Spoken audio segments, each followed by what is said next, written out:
kok bisa ya kayaknya Edmund bodoh gitu ya. Demi makanan sampai jual saudaranya gitu. Dan bukannya diberikan Turkish Delight, malah diberikan roti dingin. Dan baru waktu itu Edmund sadar, waduh dia sudah jatuh kepada tangan yang salah. Kejebak gue.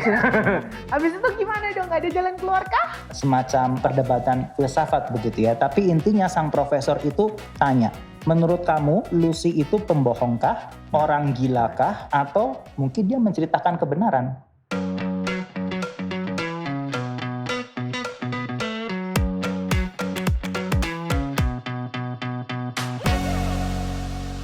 Halo semua, bertemu lagi di CG Talks. Dan di CG Talks hari ini kita akan membicarakan tentang sebuah buku. Nih, sebuah buku yang menjadi fenomena internasional karena perilisan filmnya yang berjudul The Lion, the Witch, and the Wardrobe. Buku The Lion, the Witch, and the Wardrobe ini adalah sebetulnya salah satu buku dari seri The Chronicles of Narnia yang menceritakan tentang adanya sebuah parallel universe atau dunia lain yang bernama Narnia. Ini buku yang cukup menarik ya. Kita lihat dari judulnya dulu ya pertama ya, The Lion, the Witch, and the Wardrobe. The Lion dalam cerita Chronicles Narnia itu ibaratnya itu tokoh paling utamanya ya. Dia yang selalu muncul dalam ketujuh seri ini. Dan dia bahkan yang sebetulnya menciptakan dunia Narnia itu. Jadi Narnia itu adalah semacam dunia paralel yang ada juga paralel dengan dunia kita sekarang bersama dengan dunia-dunia lain. Dan itu adalah singa ini yang menciptakan. Dan dia yang menjadi raja atas dunia Narnia ini. Nah tetapi dalam cerita yang ini, The Lion, the Witch, and the Wardrobe, ini ada Narnia diceritakan dalam situasi 1000 tahun kemudian setelah diciptakan, di mana Narnia berada dalam endless winter that never come Christmas begitu. Kenapa? Karena Narnia somehow dikuasai oleh seorang yang mengaku dirinya sebagai the Queen of Narnia, yaitu The Witch. Ya, The Witch itu. Yang mana sebetulnya nanti kita lihat dia bukanlah manusia, dia bukanlah sama seperti singa itu, tapi dia keturunan jin seperti itu. Jadi dia adalah musuh di dalam cerita ini. The Witch di sini kan sering dikatakan The White Witch ya. Ini saya pengen ingetin teman-teman di rumah, ini nggak sama dengan Snow White ya. Jadi ini White Witch di sini tuh ada kesan negatif sebenarnya karena witch ini jadi ada winter yang tidak pernah habis. Sehingga seringkali mereka kesusahan di sana dan tidak ada lagi Christmas, sehingga memang nuansa yang dibawa White Witch ini adalah nuansa penderitaan bagi penduduk-penduduk Narnia. Yang tadi wardrobe-nya itu ya, itu nanti diceritakan dalam kisah yang ini bagaimana melewati sebuah wardrobe, yaitu lemari baju. Itu mereka akhirnya ada 4 kakak beradik, Peter, Susan, lalu Edmund dan Lucy, yang nanti akhirnya memasuki lewat lemari baju itu dan somehow tiba di negeri Narnia. Padahal 4 anak ini adalah dalam dunia kita di kota London begitu. Tapi mereka somehow nanti satu persatu mereka masuk ke dalam negara Narnia ini dan mengalami petualangan di sana. Oh, seru ya kedengarannya. Jadi ceritanya ada beberapa pemeran utama ya, singa, terus ada penyihir yang White Witch itu, lalu ada 4 anak yang masuk ke dalam Narnia lewat sebuah portal yaitu lemari tersebut ya. Oke, mungkin kita bisa bahas nih satu-satu nih, Peter, Susan, Edmund, sama Lucy ya. Peter yang jelas dia kan yang kakak paling tertua ya kalau Peter itu, sehingga seperti kebanyakan kakak paling tua mungkin ya, orangnya bossy. Dan apalagi diceritakan mereka ini tidak tinggal dengan papa mamanya, tapi sehingga mereka harus menginap di rumah profesor di mana ada wardrobe itu. Jadi si Peter itu merasa dialah pemimpin dari keempat saudaranya ini begitu. Tetapi sebagai seorang pemimpin nanti dia perlu belajar sebetulnya bagaimana itu sebetulnya seorang pemimpin yang sejati. Nah itu nanti dia baru mengerti apa artinya setelah nanti dia berjumpa dengan sang singa itu. Nah itu nanti kita lihat bagaimana satu persatu karakter-karakter dalam cerita ini, 4 anak ini nanti ada keunikannya masing-masing, tetapi nanti ketika berjumpa dengan sang singa itu ada perubahan yang terjadi dalam diri mereka. Nah kalau Peter dia itu mau jadi pemimpin, ya dia itu lebih suka memerintah, ya suka menyuruh-nyuruh saudaranya seperti ini seperti itu, merasa diri tahu paling benar. Ya kira-kira seperti kakak paling tua pada umumnya, seperti saya mungkin. Kakak paling tua. Ya kalau karakter yang kedua ya Susan itu juga menarik sih.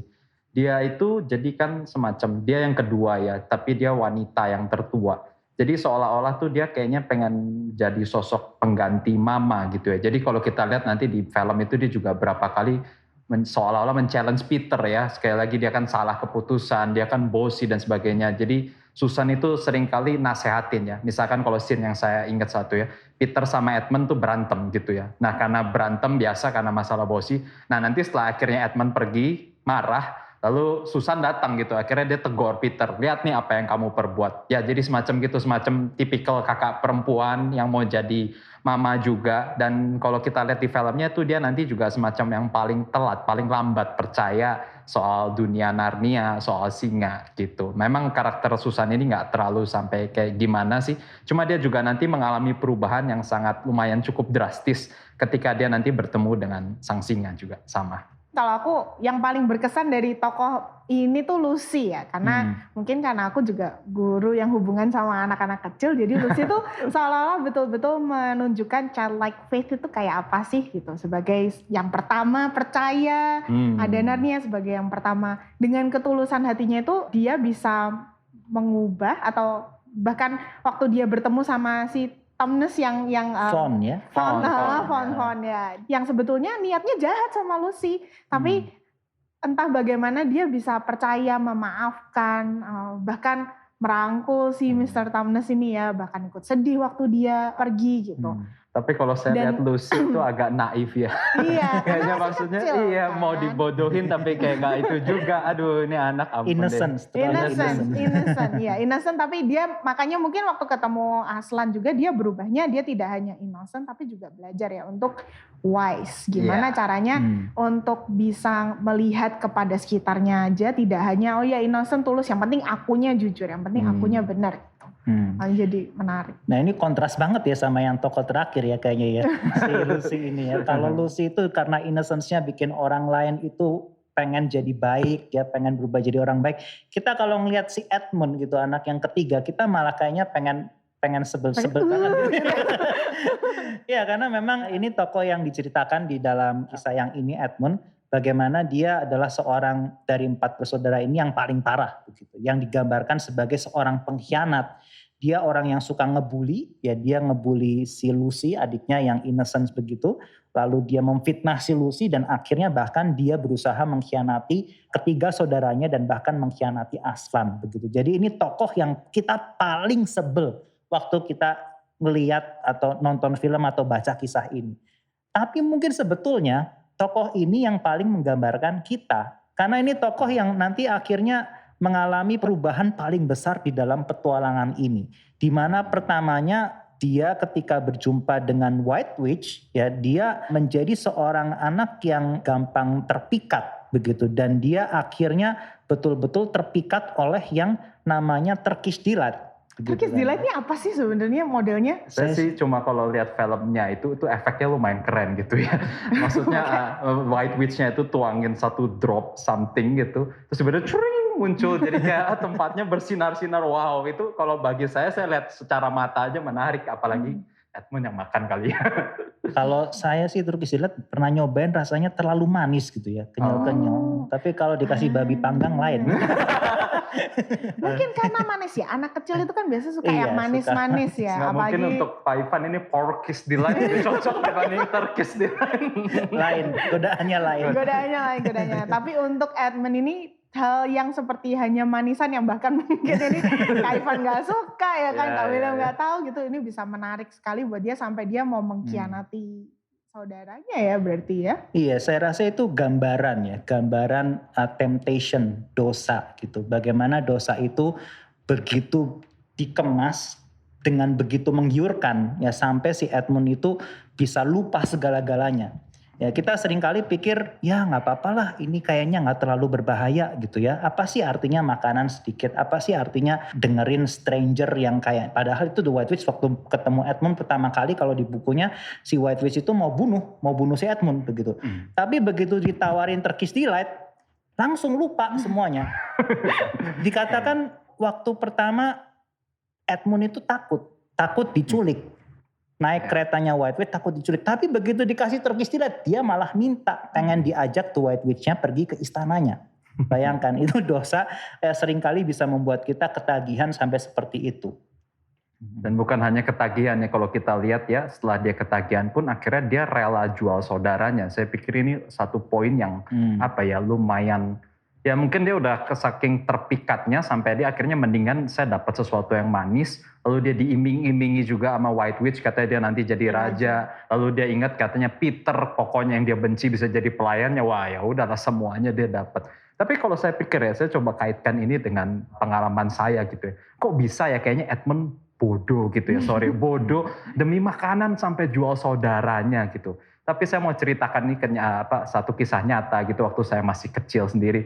Saya 3 bersaudara, saya paling kecil, ada cici saya paling tua, ada koko saya gitu ya. Dan tahulah kalian kenakalan anak kecil gitu ya. Mama tuh pulang bawa satu Dunkin Donat ya. Kita tahu donat gitu, donat yang kecil. Suka sekali dia dengan donat ini. Dan kalian bayangkan ya, saya lupa ingatan masih kecil jumlahnya tuh ganjil apa genap gitu. Tapi pokoknya kayaknya tinggal satu, itu harusnya jatahnya cici saya, tapi koko saya yang makan. Dan kalian bayangkan apa yang terjadi, itu bukan cuma berantem seperti biasa, akhirnya cici saya tuh gigit tangan koko saya sampai berdarah. Dan langsung saya, wah ini cuma makanan, saya paling kecil, saya cuma diam, gak bisa lihat, cuman ini saya langsung connect gitu, begitu lihat Turkish Delight ya. Ini demi makanan tuh adik pun saingan gitu. Ya, ini kan kalau ini Turkish Delight kan, ya demi dapat makanan, ini kakak-kakak saya saingan, saya jual aja gitu. Ternyata ya bisa loh, sangat-sangat relatable. Ini bukan cuma dongeng, tapi sangat relate dengan kehidupan kita mungkin. Mungkin kita nggak kepikir kita akan melakukan dosa sampai sebegitu beratnya. Iya, begitu. Tapi ketika kita mulai dari kecil, lebih lagi, lama-lama kita nggak sadar, kok saya bisa lakukan ini gitu kan ya. Iya. Jadi keinget itu, setia dalam perkara kecil maka akan diberikan perkara yang besar ya. Kalau dari Alkitab itu kan perspektifnya ini kecilnya harusnya yang baik, yang positif ya. Iya. Tapi ternyata untuk dosa juga, kalau kecil-kecil lama-lama jadi besar itu kalau kayak peribahasa sedikit demi sedikit lama-lama menjadi bukit kayak gini ya. Iya. Ada lagi poin yang saya belajar gitu ya dari cerita ini adalah bagaimana ketika diceritakan setelah Edmund makan Turkish Delight dan seterusnya, mereka sempat akhirnya berkumpul makan malam di rumahnya keluarga Beaver ya, keluarga Berang-Berang. Nah di situ dikatakan bagaimana semua itu menikmati makanan yang disediakan, yang dimasak, lalu dikatakan gak ada yang lebih enak ketimbang ikan yang baru saja selesai dipanggang setengah jam yang lalu begitu kan ya. Semua makan dengan puas kecuali Edmund. Karena apa? Karena makanan yang secara magic, yang evil, yang mengenakan itu akan menghilangkan sukacita kita dalam menikmati makanan-makanan enak ordinary lainnya. Begitu. Nah ini seringkali ketika kita jatuh ke dalam dosa gitu ya, kita kelihatannya nikmat sekali. Tapi akhirnya itu membuat kita kehilangan nikmat yang sejati yang Tuhan ingin berikan kepada kita lewat hal-hal yang sederhana, yang biasa, yang semestinya begitu. Betul. Misalnya apa? Misalnya saya kepikir pornografi. Dengan pornografi kita pikir bisa menikmati seks dengan cepat, ya, dengan aman, dengan simple, dengan praktis. Tetapi akhirnya menurut statistik gitu, orang yang kecanduan pornografi, akhirnya pernikahan mereka itu berantakan.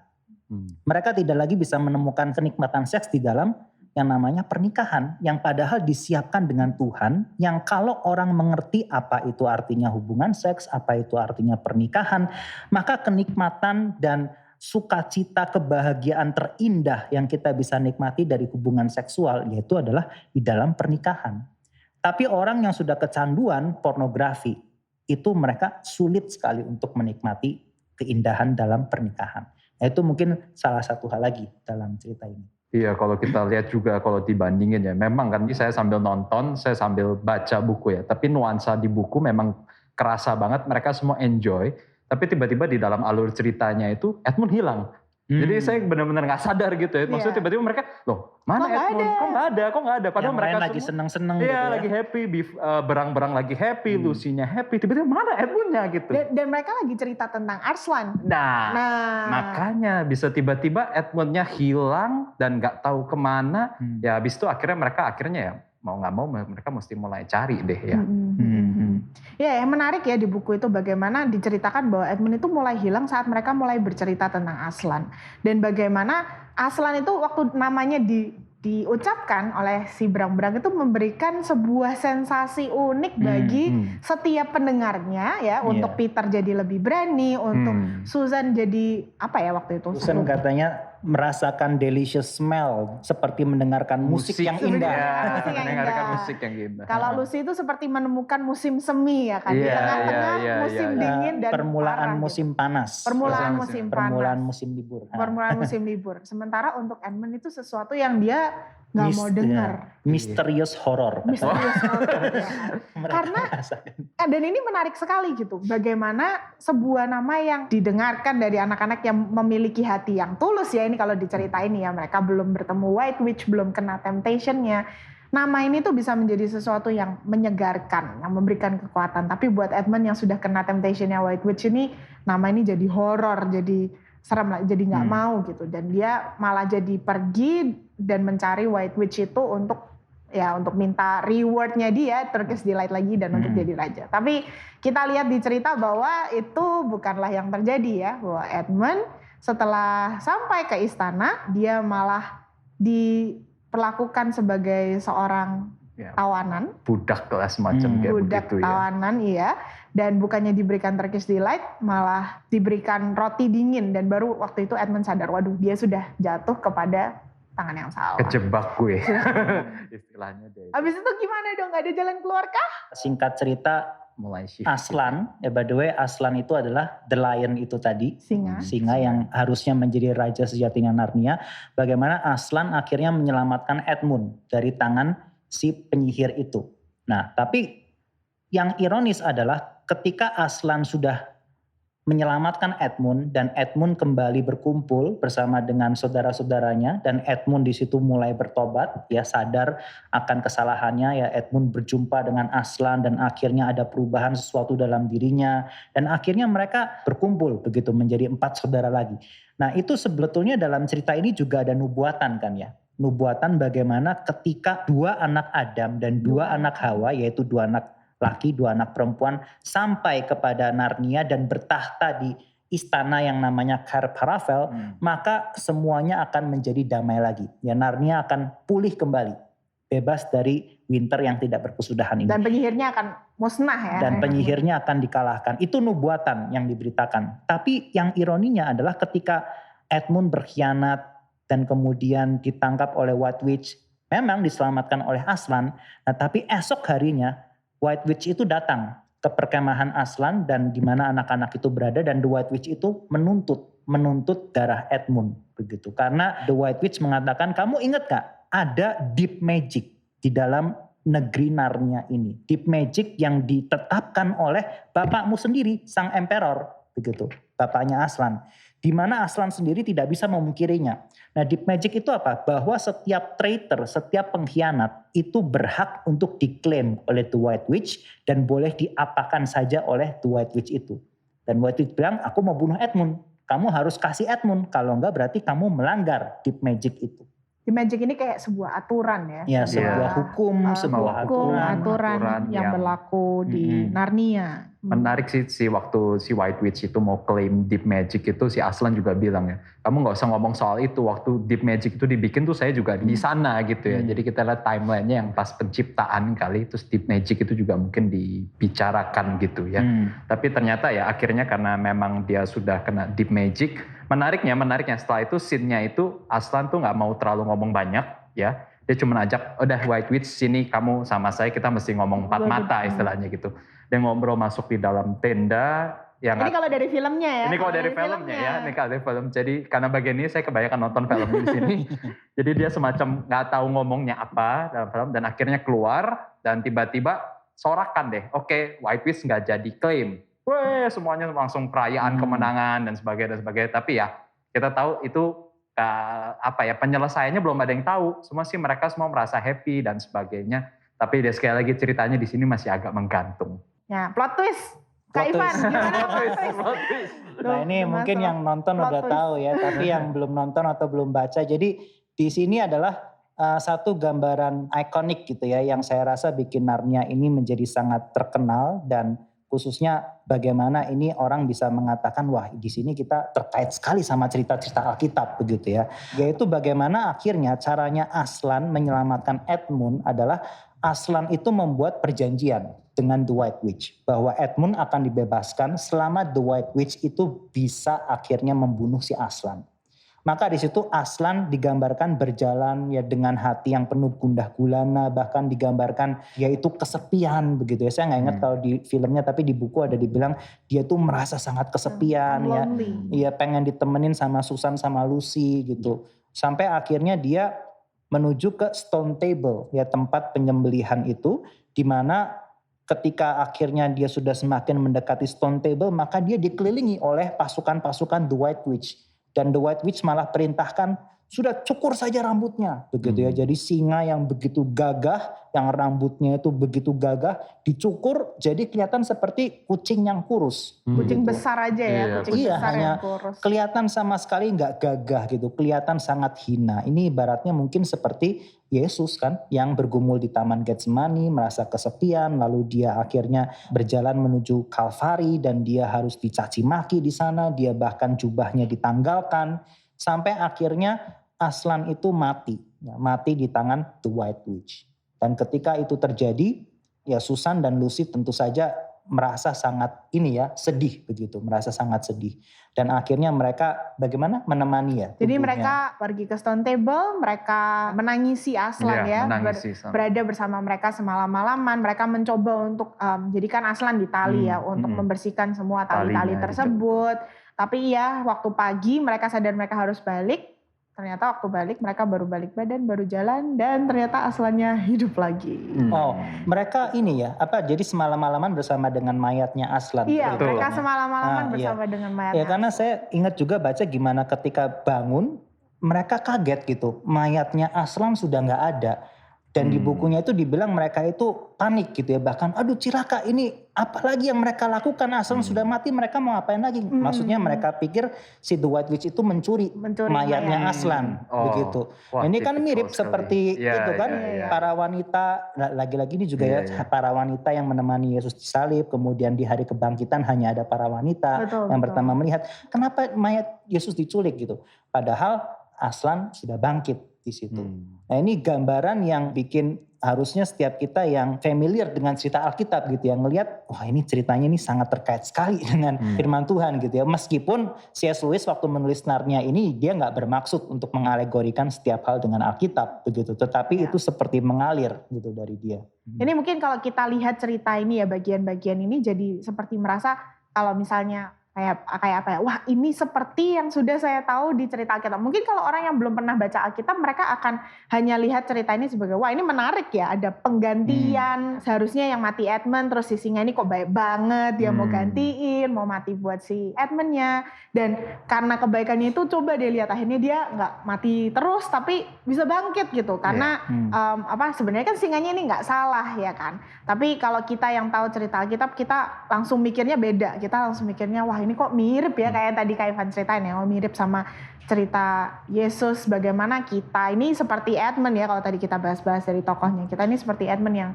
gampang jatuh dalam dosa, gampang ditem, tidak menghiraukan hal-hal yang penting untuk hal-hal yang kurang penting gitu. Dan kita ini harusnya mati, tapi Tuhan Yesus menggantikan dan mati buat kita. Ini teringat ke bagian situ ya. Tapi memang ini ya, cerita-cerita seperti ini, pola-pola seperti ini hampir bisa ditemukan di banyak sekali cerita-cerita kuno begitu ya. Cerita bagaimana ada seorang penjahat, kemudian ada sang juru selamat yang berkorban, yang menyebabkan semuanya itu menjadi kembali damai begitu.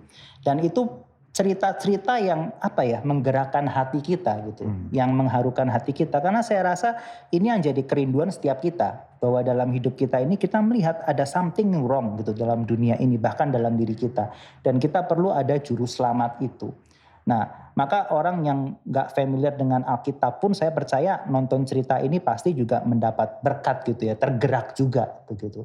Tetapi lebih indah lagi ketika kita sadar bahwa ini cerita ini bukan saja dongeng, tapi ada realitanya gitu, yaitu Yesus Kristus, Aslan, singa dari Yehuda yang mati disembelih sebagai anak domba begitu.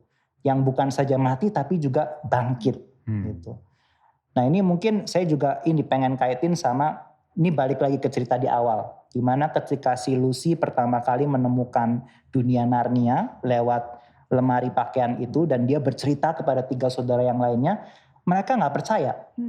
Enggak ada Ya. yang percaya satupun. Dan ketika Edmund sendiri akhirnya berhasil masuk ke Narnia, Edmund nggak mau mengakui Iya. Lucy benar. Jadi bilang ke Susan dan kepada Peter yang paling tua itu, Lucy bohong begitu. Nah maka Peter dan Susan bingung, ini siapa yang bohong sebetulnya? Lalu sang profesor yang punya rumah itu tanya, biasanya antara Lucy dan Edmund yang mana yang suka bohong? Itu dijawab Edmund yang suka bohong. Terus kenapa kamu lebih percaya kepada Edmund kali ini? Ya karena nggak make sense itu apa yang dikatakan oleh Lucy begitu. Apa yang artinya kamu make sense gitu. Dan seterusnya di situ sebetulnya ada semacam perdebatan filsafat begitu ya. Tapi intinya sang profesor itu tanya, menurut kamu Lucy itu pembohongkah? Orang gilakah? Atau mungkin dia menceritakan kebenaran? Dan itu saya rasa yang sangat bisa sekali diaplikasikan kepada para saksi kebangkitan Yesus, para muridnya gitu kan ya. Para muridnya kita bisa tanya, para muridnya ini orang gila bukan sih? Gitu. Yang bercerita tentang kebangkitan Yesus itu orang gila atau orang yang berhalusinasi, kan ada teori gitu kan ya.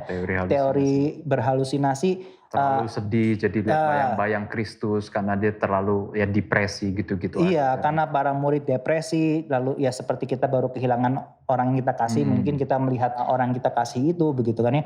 Tapi ini kebangkitan Yesus disaksikan oleh 500 orang lebih. Dan oleh 500 orang yang waras gitu. 500 orang yang memang in a sense sudah kehilangan pengharapan Yesus itu bangkit. Buktinya mereka kabur waktu Yesus disalibkan. Ya, jadi mereka bukan orang gila atau berhalusinasi. Dan apakah mereka pembohong? Well, kalau mereka berbohong, mengatakan Yesus bangkit padahal nggak bangkit, mereka nggak akan mau mati untuk hal itu. Ya, mereka nggak akan mau mati sampai satu persatu mati martir, lalu dianiaya, diserahkan kepada singa dan seterusnya. Mereka nggak akan mau mati buat hal itu.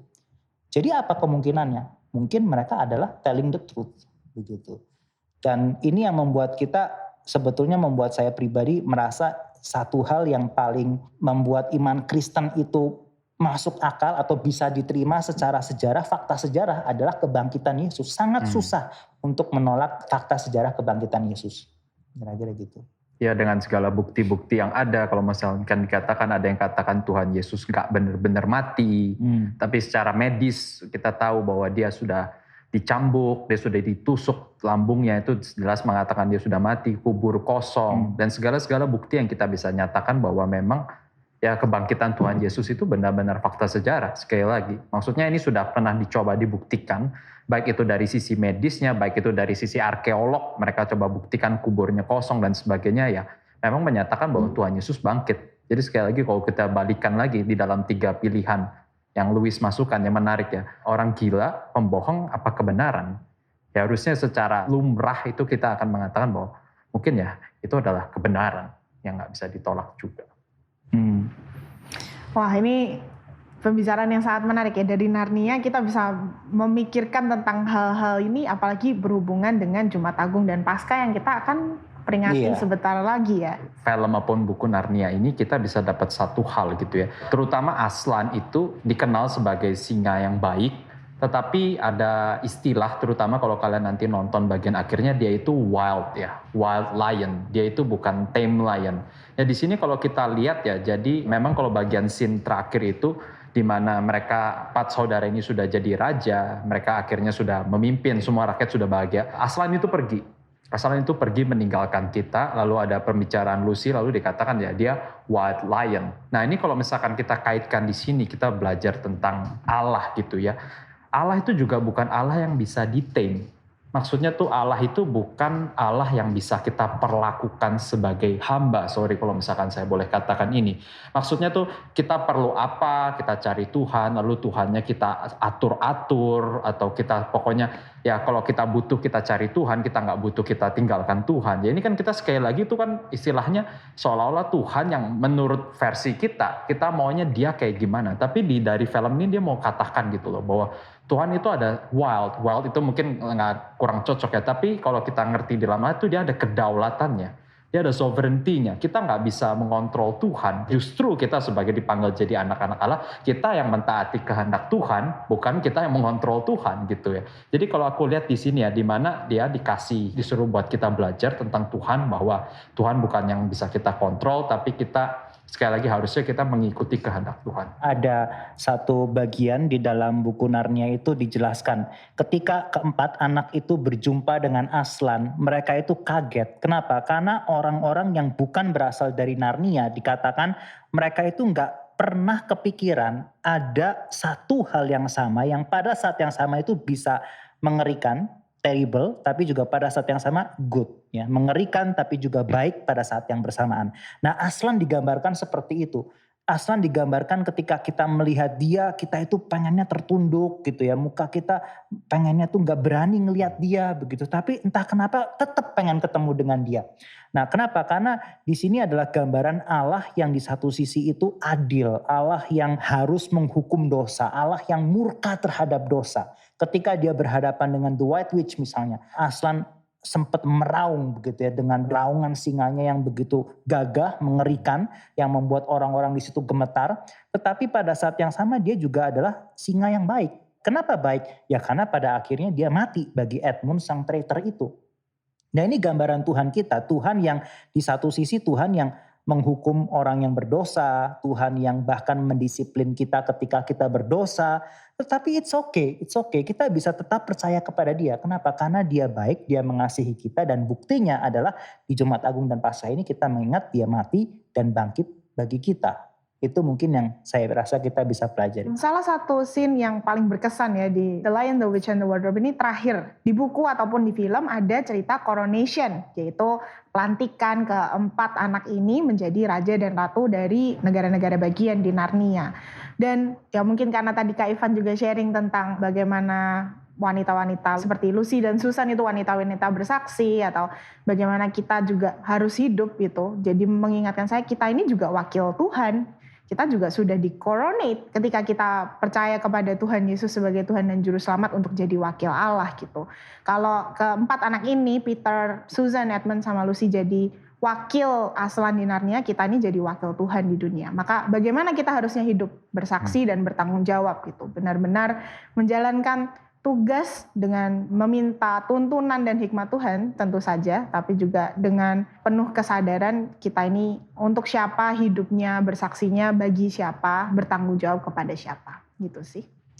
Oke, terima kasih sekali lagi untuk book talk yang sangat mengena, yang sangat bermanfaat hari ini, dan bagian tersebut menutup CG Talk hari ini.